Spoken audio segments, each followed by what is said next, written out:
Hello, everybody. Well, I always start that way on the show, of course, though. Everybody, not everyone, everyone's coming from different places to watch Keen On or to listen. Some are coming from my RSS, traditional podcast platform, and others are coming from Substack, which I'm increasingly using to promote my work, my ideas, my video, and perhaps even my next book. And it's always nice to be joined on Substack by old friends. And I was thrilled that Nicholas Carr, one of my oldest partners, Conrad's, in fact, in terms of our writing on technology, has recently come on to Substack. He has a new Substack. It's called New Cartographies, and he's using it in part to republish excellent old posts that he's written in the past before he went on to Substack. And he began his New Cartographies with something he published back in 2012, The Arc of Innovation Bends Towards Decadence. We're going to talk about that. But Nick, welcome. Happy New Year. Thank you, Andrew. It's good to be back on the show. Happy New Year to you. Nick, before we get to your excellent post on innovation and decadence, what do you make of Substack? Is there anything innovative about it? Why did you shift from rough type, which had always been your blog, to Substack? Yeah, so I had been writing rough type since 2005, so 20 years now. But in recent years, and so I'd just been publishing it, using WordPress, using my own domain and stuff. And in recent years, it's kind of I've allowed it to go dormant. And some of that is because the old, what we used to call the blogosphere has kind of dissipated. It's kind of hard. I had a built-in audience, but it was hard to expand it. And so I saw Substack. I decided after I finished the new book I have that I wanted to start writing more often, more in the kind of post short essay style. And so I looked at Substack, and it seemed to have some advantages. It has a kind of built-in audience, and it has various options for subscriptions and all that.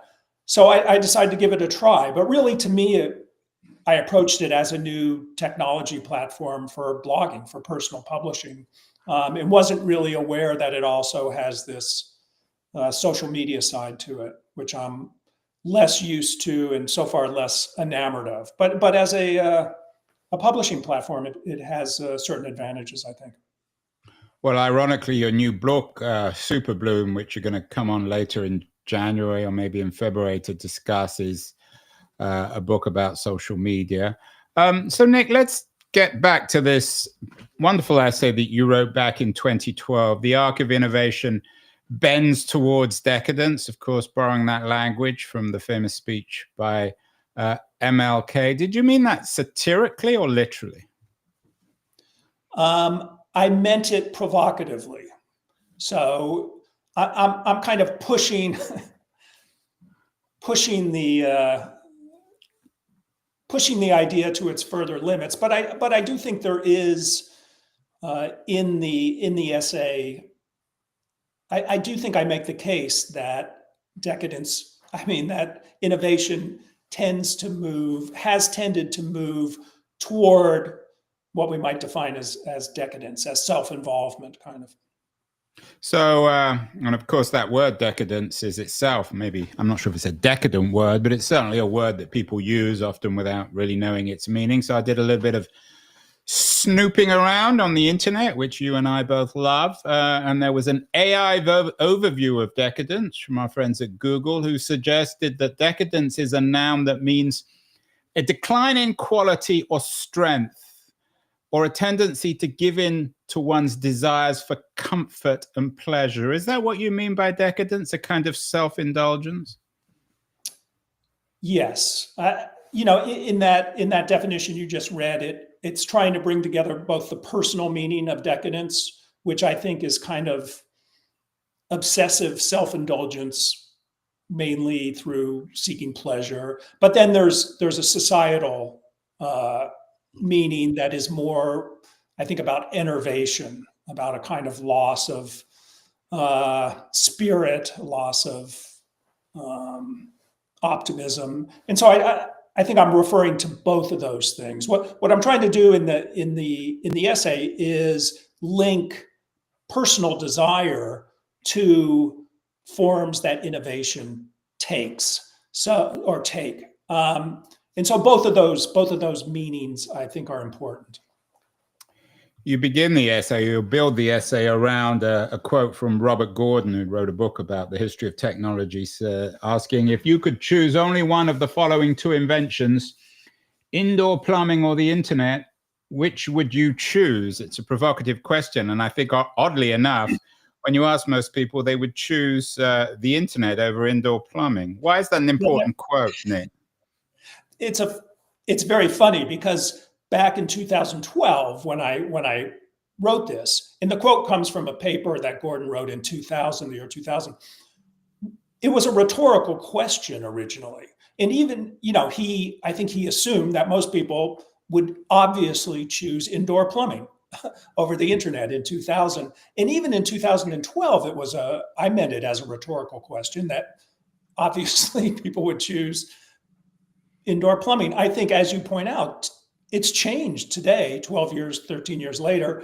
And I think quite a few people, and maybe a majority, I'm not sure about that, would actually rather, go to the bathroom outside in an outhouse in order to keep their internet connection.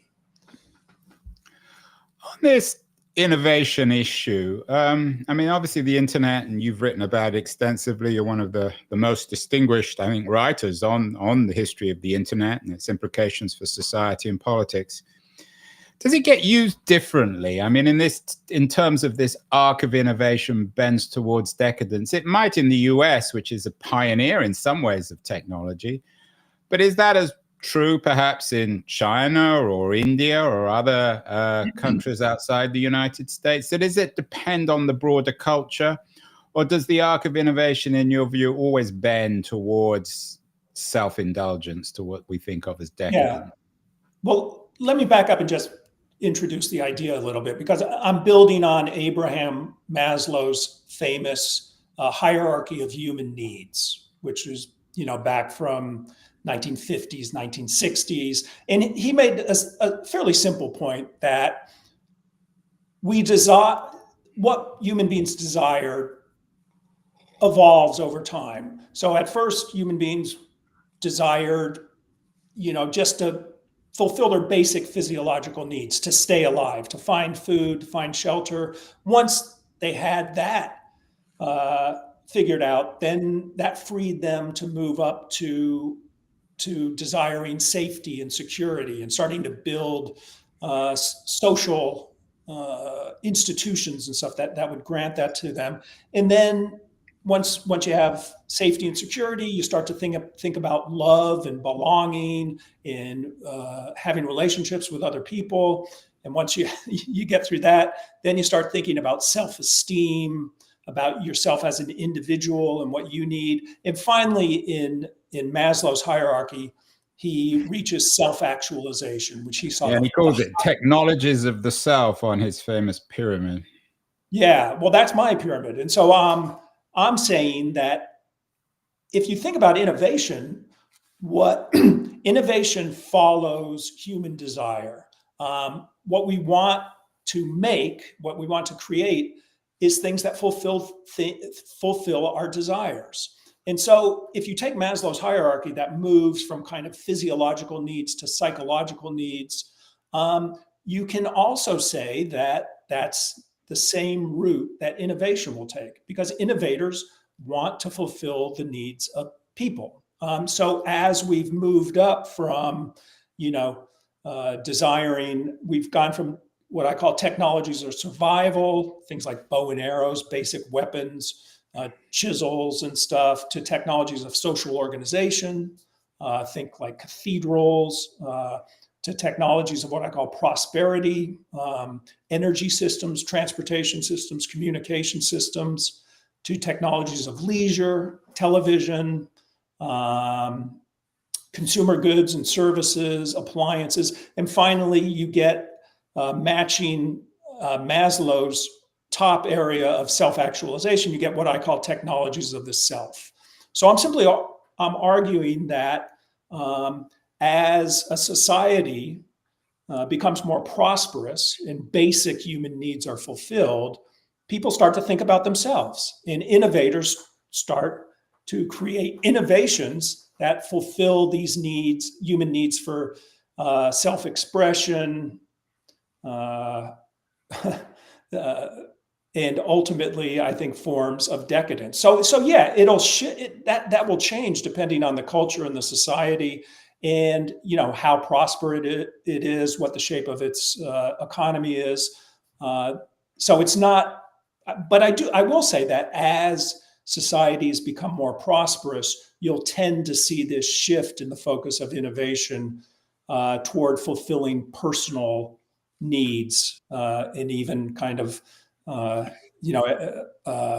self-indulgent needs, and away from basic infrastructural type big technological towards decadence. I wonder, Nick, whether there's something loaded in the way in which the Maslow pyramid exists. I mean, you're adapting it for technology, but loaded in the sense that inevitably we're going to be nostalgic for a previous age, because we're always going away from something perhaps more essential. You mentioned the technology of the cathedral. Whole books have been written about the way in which the technology of the cathedral, I can't remember the name of the book, I'm sure you remember it, focused more on our collective needs, on our communitarian needs, and we're moving more and more in an individualistic sense. Is there something about Maslow's, or the kind of the architecture of Maslow's interpretation that lends itself to nostalgia? I don't think as Maslow saw it. He was not at all saying that as we moved up the pyramid, we were becoming more decadent. He saw it as a very idealistic process where things get better as you become more secure, more comfortable, you have food available. Then you can start thinking about self-actualization, which in his view was not, self-involvement and self-indulgence. It was this vision of people being freed to become their best selves. And he saw everybody had a certain potential, and it might be in sports, it might be in music, it might be in business, it might be in carpentry or whatever, but that each of us has the possibility to fulfill that potential as long as our kind of lower level needs were fulfilled. Now, so the idea of decadence was not in his mind. But what happened is that, he came up with this in the 50s and 60s. He died in 1970. And he put self-actualization at the top of the pyramid. And so in the 70s, we have self-actualization kind of turn into, New Ageism, Esalen, Est, all these things that were very self-indulgent. So it's only in kind of retrospect that Maslow's pyramid begins to be seen as this kind of ladder of decadence. That certainly wasn't how he saw it, but kind of human beings, in some ways, human beings failed to live up to his ideals. And rather than self-actualization meaning perfecting ourselves, it began to mean just self-indulgence, indulging ourselves. So I don't think it's a matter of nostalgia, though I do think a lot of the criticism of current innovation, and this was the spur for this article in the first place. We've had people, Peter Thiel. Yeah, Thiel's famous remark that they promised us flying cars, and all we got were 140 characters. Yeah, and other people, Tyler Cohen, who wrote a popular book about this. So there is this sense, and this started with Robert Gordon, who we talked about earlier, who he laid out kind of the stream of huge innovations from like 1876 to 1890. And it's amazing when you look at it. And then you compare it to today, and it's kind of this trickle of things. So there is, I don't know if it's so much nostalgia as simply a recognition that we seem to be more ambitious 100 years ago than we are now, or maybe we had more ways to be ambitious in innovation. But anyway, there is this general sense that innovation has become more trivial over the last 50 or so years. Nick, you and I have both written about the merging of the counterculture of the 60s and the digital revolution. And guys like Steve Wozniak and Steve Jobs have feet in both camps. Is this part of this shift to decadence within innovation? Did you think the history of technology took the wrong turn, took the wrong fork in the road in terms of merging? I mean, obviously there's nothing conscious about this and nothing can be rewritten, but does it become increasingly problematic that the culture of self-actualization that was articulated in the 1960s became the digital revolution? I certainly think we've seen kind of a similar trend in the digital revolution in the computer industry, where, when the PC came along and you had people like Steve Jobs talking about it as really a self-actualizing machine, that people would be able to use it to be more creative, more thoughtful, to become, in Maslow's terms, kind of their best potential, their best self. Yeah, I mean, Jobs wrote a famous essay about, what was it, about riding a bicycle? Right. And I'm trying to remember exactly the quote. I can't remember what it was, but basically technology becomes our bicycle for self-actualization. Yeah, I think he said the personal computer was a bicycle for the mind. Right. And so there was this, and again, this is this very idealistic view. And what we've seen in some ways, I think this backs up my argument, is that as computer systems in media converged, instead of it being a bicycle for the mind, it becomes a kind of quagmire for the mind. And we see much more we see the computer network becoming, as it becomes a media, more of kind of a site for vanity, and kind of this self-expression, but at a kind of almost compulsive sort of, attention-seeking way. Narcissism, not just vanity, but vandalism. Yeah, I mean, and again,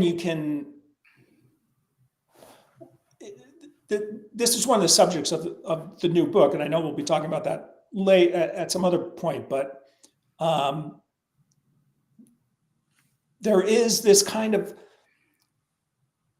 we've created a system, we've created a technological system that I think is in conflict with human nature.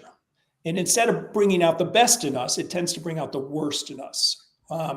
So that's a bigger story. And that, of course, rooted in the idea of human nature being itself something that we can define. And when you write about your new book, Super Bloom, we're going to do a show on it later this month or in February. You talk about welcome to the poppy field, which I'm sure you meant ironically in the sense that some of this technology is deeply addictive and perhaps goes against our human nature. Well, goes with our human nature in many ways, and in ways that we haven't fully taken responsibility for. So even when we, people look at social media, they see the problems it causes in terms of from interpersonal relationships to politics. And we've been quick to say, well, this is the fault of big tech companies, the fault of the algorithms, oligarchs, our new techno oligarchs and stuff. And sure, there's a lot of blame to go around, and I don't let them off the hook. But I think what really we have to understand our own complicity in it. And I look a lot at the psychology of interrelationships and communication and self-expression. And it's very clear that when you give people too much communication, too many messages, too many ways to express themselves, you actually trigger a lot of our worst instincts. And I think that's what we're struggling with now, this fundamental conflict between what the technology wants to do and how human nature works. Yeah, and that parable has been told many times before, and we'll talk about it more in your new book. Going back to this excellent essay, Nick, from 2012, The Arc of Innovation Bends Towards Decadence. Back then, we looked at technology differently, and the zeitgeist was very different back in 2012. Cast your mind back. What was 2012 like when it came to how we thought about innovation and new technologies, particularly digital technologies? Well, we have to remember in 2012, this is basically the year that the smartphone displaced the desktop and the laptop as the main computing device for individuals. And now it's certainly by far the main computing device. It's the one we carry around with us. It was also, social media was blossoming then. So it had gone from kind of early adopters and students to everybody joining Facebook. App stores were still fairly new, which was, we forget about that all of these things are less than 20 years old because they've reshaped computing. That they've also, I think, reshaped our lives and society. So I think there was still a great deal of excitement because things seemed to be changing quickly in new kinds of technologies that were quite different from what we had before were coming along.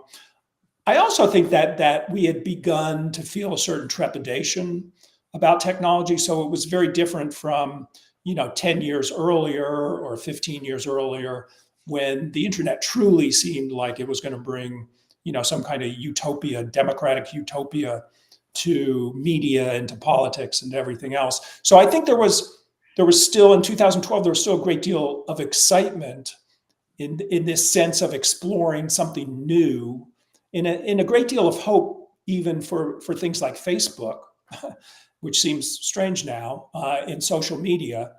But there was also people were more skeptical than they had been. So there were worries, more about how it was influencing our attention span and the way we were thinking.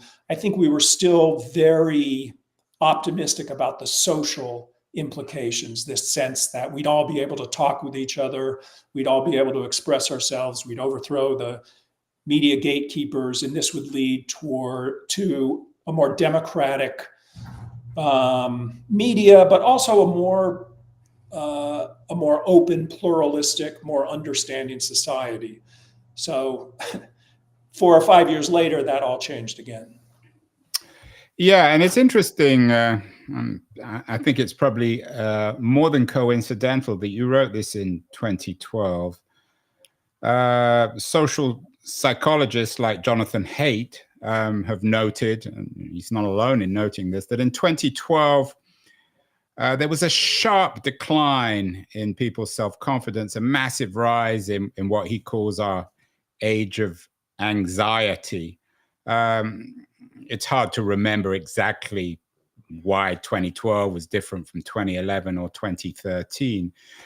But in your sense, are people like Haidt right that that something changed around this time, particularly in people's self-confidence, people's sense of self, their anxiety, especially, of course, younger people? Do you think that's true? I think it is true. I think it's somewhere between 2010 and 2012. And I think the reason is that it was at that point when, around 2012 is when people, including very young people, teenagers, most of them had smartphones. And so what you can see is a trend line that starts around there. And you can debate whether it's 2010 or 2012. He says 2012, which is fine. But if you look at measures, particularly among teenagers, 20-something, young people whose social lives were very wrapped up in the technology and social media, you see pretty dramatic increases in anxiety, depression, and there's been a lot of controversy of whether it's, is this really caused by the technology or is it just a correlation? There's some other cause. But I think if you look at his work and work by Jean Twenge and others, it's very, very hard, without putting your head deep into the sand, to say that these two phenomena, the kind of despair, loneliness, worry, anxiety that's been rising quite sharply since then, it seems to me clear at this point that it's connected to social media and smartphones. There may be other causes as well. I'm sure there are other influences, but to deny that connection, I think at this point is really irresponsible. More than 12 years later, Nick, after 2012, now at the beginning of 2025, what's changed? Is it the zeitgeist, our suspicion of technology? It seems as if we use it as much as ever. It's if anything, it's more ubiquitous. How would you summarize what's happened in the last 12 or 13 years in the context of your excellent essay, The Arc of Innovation Bends Towards Decadence, which you wrote in 2012? Do you think your thesis is stronger now than it was in 2012? Certainly I'm not sure in general, if you look at innovation in general, it is, but I think if you look at digital technologies, I certainly think it is. It's the argument is stronger now. I think, what we've seen is over the last 12 years is a change in attitudes among people, a growing awareness of the problems, the social problems that social media and other online communication causes, and also the personal problems in terms of the loss of attentiveness and that kind of general sense of being overwhelmed with information, being anxious because you're kind of exposed to everything all the time. But we haven't seen a change in behavior, as you point out. So it's pretty clear that even though we have a lot of problems with this and we see the problems, it's very, very hard at this point for people to disentangle themselves from the online world. And I think the reason is that we've kind of, in those years, we've kind of shifted the site of our lives in a kind of fundamental way from the physical world where you had, temporal and spatial boundaries around various parts of your social life, to the virtual world where everyone is there all the time. There's no solitude anymore. And it's this there's this term in psychology called miswanting, where people desire things that actually make them unhappy or leave them unsatisfied. And I think the internet has become a site of miswanting, that we love the stimulation, we love the sense of being able to, spout off about everything. We love just seeking information. One thing we know is the human psyche is a seeking psyche, and yet it leaves us unfulfilled. It often leaves us anxious and depressed. So we have this huge case of miswanting going on with our technology. It's rather like Chinese food, isn't it? The more we eat, the hungrier we become. It Not is that, of course, I'm against Chinese food. I don't want to get into trouble with our Chinese audience. I actually haven't felt that to be true with Chinese food, but that is an old saying, and it certainly seems to be true with the internet. So coming back, and I think you summarize it You and I usually agree on these sorts of things. I think you summarize it pretty accurately.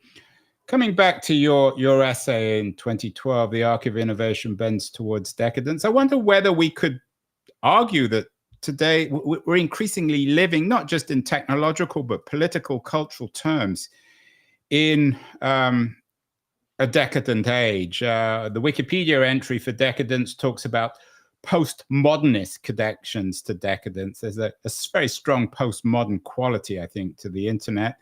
And of course, the kind of characters now, particularly in the second Trump administration, Trump himself seems exhibit A in our decadent age, but people like Robert F. Kennedy Jr. and Elon Musk, they seem to be particularly decadent kinds of characters. Do you think there's any truth to that? Well, that's a tough one, because I don't think they. I mean, those are three different, very different people. I certainly think. You mean Trump, RFK Jr., and Musk, but they're all in, yeah, so to speak, in bed together. They all certainly think they're right, and I don't think have much interest in hearing thoughts, opinions, or seeing evidence that disagrees with them. Now, is that decadence? I suppose in some ways, because you're talking about simply being intoxicated by your own thoughts. Right, it's that intoxified quality. I mean, Trump is clearly a card-carrying narcissist. RFK has a long history of addiction. Elon Musk seems to be high the whole time. So maybe it's kind of, in a weird way, a loss of agency. Yeah, with emphasis on weird, because there's a kind of loss of agency with also combined with this kind of manic sense of total agency. And so it's a very strange, certainly Musk, when he thinks about himself, is not thinking about someone who lacks agency. I think he thinks of himself as having more agency probably than anyone on earth, which he probably measures in terms of wealth as well. And in a sense, he does, and of course, it goes both ways. Yeah, and so I think when you look at Musk as an innovator, in some ways he's the opposite. He goes against the trend that I'm describing. He's more of a Edison or Henry Ford character, both strange guys, by the way. But he is looking. If the general arc of innovation following human desire goes toward self-indulgence, toward, Facebook and, psychoactive pharmaceuticals and stuff that is aimed at changing internal states, Musk seems to go in a different direction, space exploration, electric cars, battery systems, tunnels, these are kind of large scale innovations. So I think in some ways, Musk is a very interesting character who both kind of evidences some of the drift I'm talking about toward self-indulgence and self-involvement and decadence. And on the other hand, as an innovator, is more in the mode of what we saw 100 years ago, focused on big visible systems that have the potential to change how the world works and how it looks. So he's kind of a rare bird, I think. Well, I think RFK Jr. is similar in the sense that some of the things he's trying to do, challenging, if not big tech, big pharma, seem quite interesting. And on the other hand, he's clearly, there are a lot of questions about him too. So maybe we did I've got an upcoming interview with Lisa Genovese, a very influential writer on neuroscience. She has a new novel out about bipolarity. I wonder, in a kind of odd way, whether both with Musk and JFK, our new tech age is a bipolar one in an odd kind of way, leading to great excitement, but also deep depression and darkness. I think that is an accurate way to describe it. And I think you see that reflected in what gains attention in digital media, in social media. It's not the kind of thoughtful, careful, middle ground kind of thinking and writing. It tends to be extremes. And we can see very, very clearly, extremes of both sides that gain attention, that go viral. And so in some ways, the technology itself is encouraging this push to extremes. And whether those extremes match up perfectly with bipolar disorders, maybe not, but there's certainly an echo of that there. Yeah, I mean, it may not be coincidental that we have this, if not an epidemic of bipolar disorder, certainly more and more prominence to it. And we have a bipolar culture. In 2025, Nick, don't need me to tell you this, the big new technology, the new thing is AI. It seems to me, and we were chatting about this before we went live, the jury is still out on whether or not AI will be used in a particularly decadent way or in a way that's more genuinely innovative. What's your take on AI and decadence when it comes to the arc of innovation?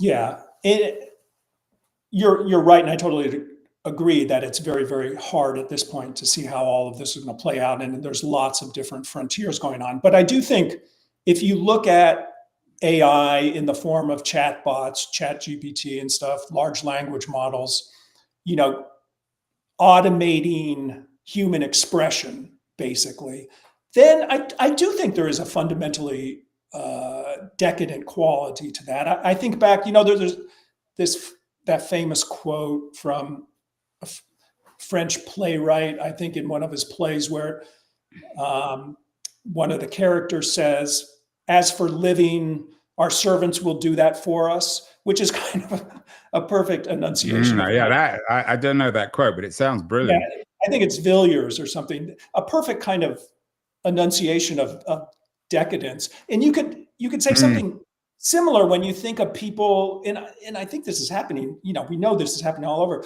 beginning simply to let the AI speak for them. It's almost like as for speaking, we can let our machines do that for us. And if like me, you think that, speech, and certainly writing for us. I mean, everyone's doing that, right? Writing, I'm including writing in speech. So writing, compose, it's almost these creative acts that to me are fundamental to the definition and formation of a self. We seem very happy to say, "Oh, let the machine do it. It's quick. It actually can write better than me. Maybe I can both. It can write for me, and I don't want to take the time to read a book, so I'll just put the whole book in, and I'll get a 2-page summary, and it's a pretty good summary." So there is this kind of these kind of pursuits that seem essential to what's interesting about human beings: writing, creating, reading. We seem very happy, or at least to simply hand them off to machines because the machines are quicker and easier. And that in other words, outsourcing humanity is right. A very good example. I mean, it's the most extreme example of our decadence. Maybe machines. I don't know whether machines can be decadent too. Maybe in the future, machines can be decadent. Do you, by the way, Gary Marcus, who was on the show recently, I'm sure you're familiar. He's like you, a skeptic on a lot of this stuff. Even he acknowledged that full AGI is inevitable by mid to late century. Do you agree with him? No, I don't think you can say it's inevitable. I remember these are two different things, but I remember it, and I'm sure you remember in 2010 Google introduced the self-driving car prototype. Everybody said, including big experts in the technology, within 10 years, by 2020, you're not going to have, the only thing that will be sold is self-driving cars. You're not going to have cars in which human beings are going to drive anymore. Clearly, that did not happen, and it's not even close to happening. And what I think it shows is that for a lot of really, really difficult technological problems, and particularly AI problems, getting to 90 or 95% of the goal turns out to be fairly easy. But then you run into big, big problems at the end where there are qualities to human perception, human thinking, human action that turn out to be very, very difficult for machines to take on. So I wouldn't rule out, I'm agnostic on the question. I wouldn't rule out true, AGI appearing, but I don't think it's a foregone conclusion at all.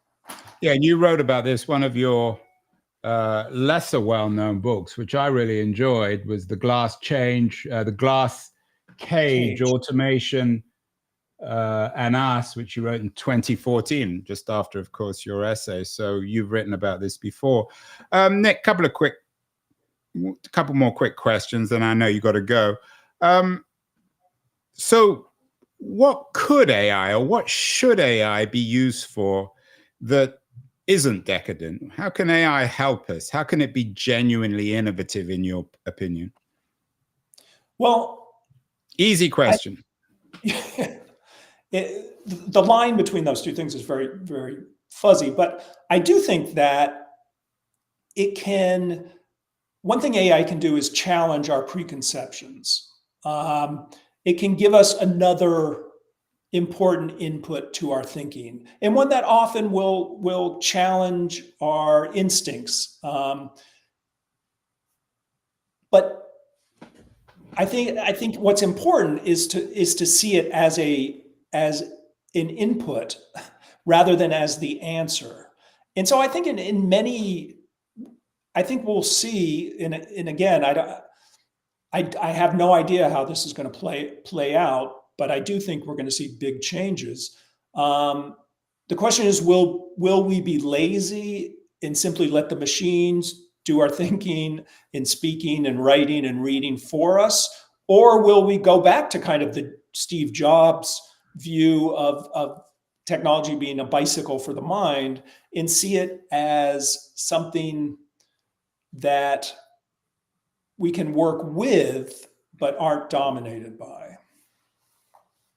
Yeah, and there's so much more to discuss, and we'll talk more about it, I think, in your Super Bloom, our Super Bloom conversation later in the month. Finally, I love the name of the new Substack. It's classic Nick Carr, New Cartographies.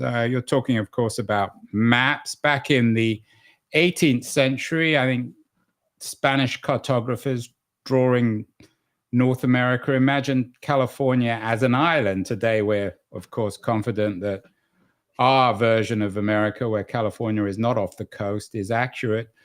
What do we take for granted, Nick? What cartographers do we take for granted that in 50, 100, 200 years we'll look back and think, God, those 21st century people were so ignorant?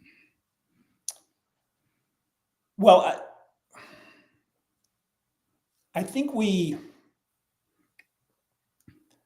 I'll give you two answers. One is kind of a positive one, that we'll be smarter in the future, and the other is the opposite.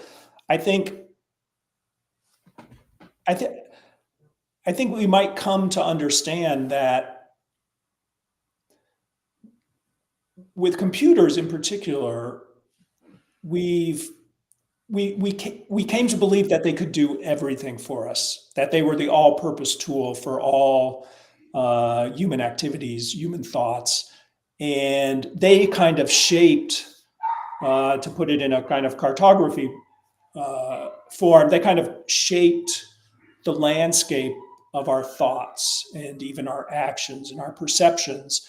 In that, I think that was was a very large mistake we made, and we're still in the middle of it. We basically, instead of saying what's the right tool for the job and seeing that computers and AI and other things are the right tool for some jobs, but they're not the right tool for other jobs, that we've kind of made this mistake. The kind of darker new cartography is that we will abandon the physical world that we have over the course of so many centuries been so careful to map for a much more virtual existence, in which our bodies become less and less important, and we live kind of symbolically as sort of abstraction, media content, abstractions among other abstractions. And so the whole idea of the physical world as being the kind of site of our lives will seem increasingly foreign to us. So that, to me, that's for some people in Silicon Valley, that's the utopian. Yeah, I mean, view. I think what you're saying is we will literally and metaphorically become data. We will merge with data. Yeah, for all intents and purposes, that's how we will think of ourselves. That's how we will perceive things. That's how we will interact with each other. Well, I think Steve Jobs had it wrong. Computers aren't bicycles for the mind. Talking to Nicholas Carr is a real bicycle for the mind. Nick, Happy New Year. Great to talk again. And I will look forward in the next few weeks to talking about your new book, Super Bloom. It's an important new book. Makes a lot of sense about the social media revolution. So I'll look forward to talking to you again then. Thank you so much. Thank you, Andrew. It's a pleasure.